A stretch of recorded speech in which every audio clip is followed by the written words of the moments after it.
আবু সাইদ মারা যাননি, তিনি ফ্রান্সে আছেন। সম্প্রতি এমনই তথ্য ছড়িয়ে পড়েছে সামাজিক যোগাযোগ মাধ্যমে, যা নিয়ে আলোচনায় মুখর নেটিজেনরা। ভিডিও শেয়ারিং প্ল্যাটফর্ম টিকটকের সাবেক সংসদ সদস্য গোলাম মাওলা রনির একটি ভিডিও প্রচার করা হয়, যেখানে দাবি করা হয় আবু সাইদ মারা যায়নি, ফ্রান্সে আছে। ডক্টর ইউনুস তাকে ফ্রান্সে পাঠিয়ে দিয়েছে। তবে সত্যি কি তাই? এ নিয়ে কি বলছে ফ্যাক্ট চেক? বিস্তারিত জানাচ্ছেন SI Raj. Update news. Abu Sayeed মারা যায়নি, আবু সাইদ অন্তর্বর্তীকালীন সরকার ডক্টর ইউনুস তাকে ফ্রান্সে বহুমুখী চাপের মধ্যে পড়েছে। ঘটনা এবং একটি রাষ্ট্র সাধারণত সরকারের উপর অনেক। সম্প্রতি টিকটকে সাবেক সংসদ সদস্য গোলাম মাওলা রনির একটি ভিডিও প্রচার করা হয়, যেখানে তিনি দাবি করেন আবু সাইদ মারা যায়নি, ফ্রান্সে আছে। ডক্টর ইউনুস তাকে ফ্রান্সে পাঠিয়ে দিয়েছে।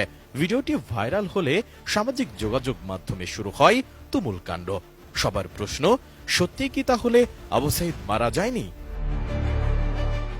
24 ডিসেম্বর এ বিষয়ে অনুসন্ধান করেছে তথ্য যাচাইকারী প্রতিষ্ঠান রিউমার স্ক্যানার। তাদের অনুসন্ধানে দেখা যায় গোলাম মাওলা রনি আবু সাইদ মারা যায়নি, ফ্রান্সে আছে, ডক্টর ইউনুস তাকে ফ্রান্সে পাঠিয়ে দিয়েছে শীর্ষক কোনো মন্তব্যই করেননি।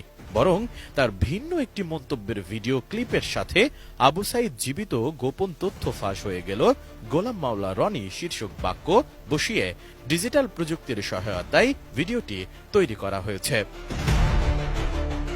রিউমার স্ক্যানারের পর্যবেক্ষণে উঠে এসেছে ভিডিওটির ব্যাকগ্রাউন্ডে রনির অস্পষ্ট ও খণ্ডিত কণ্ঠস্বর ব্যবহার করা হয়েছে।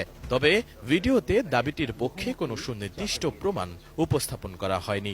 মূলধারার গণমাধ্যম বা কোনো নির্ভরযোগ্য সূত্রেও রনির এ ধরনের মন্তব্যের অস্তিত্ব খুঁজে পাওয়া যায়নি। কোয়ালিটি সম্পন্ন আন্তর্জাতিক মানের still bar CSRM, committed for better still.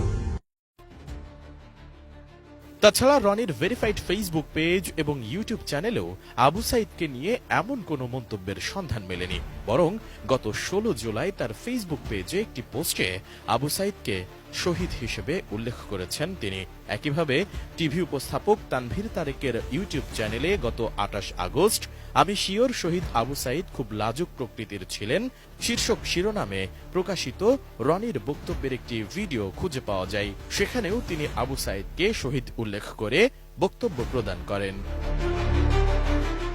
সুতরাং আবু সাইদের জীবিত থাকা ও ফ্রান্সে অবস্থান করার বিষয়ে ডক্টর মোহাম্মদ ইউনুসকে জড়িয়ে গোলাম মাওলা রনির নামে টিকটকে প্রচারিত তথ্যটি সম্পূর্ণ মিথ্যা বলেই প্রমাণিত হয়েছে।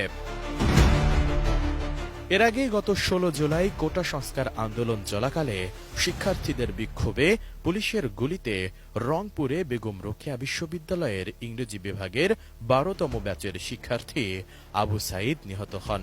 17 জুলাই সকালে রংপুরে পীরগঞ্জ উপজেলার মদনখালী ইউনিয়নের বাবনপুর গ্রামের জাফরপাড়া মাদ্রাসা মাঠে তার জানাজা অনুষ্ঠিত হয়। পরে আবু সাইদকে পারিবারিক কবরস্থানে দাফন করা হয়। এসআই রাজ, এটিএন।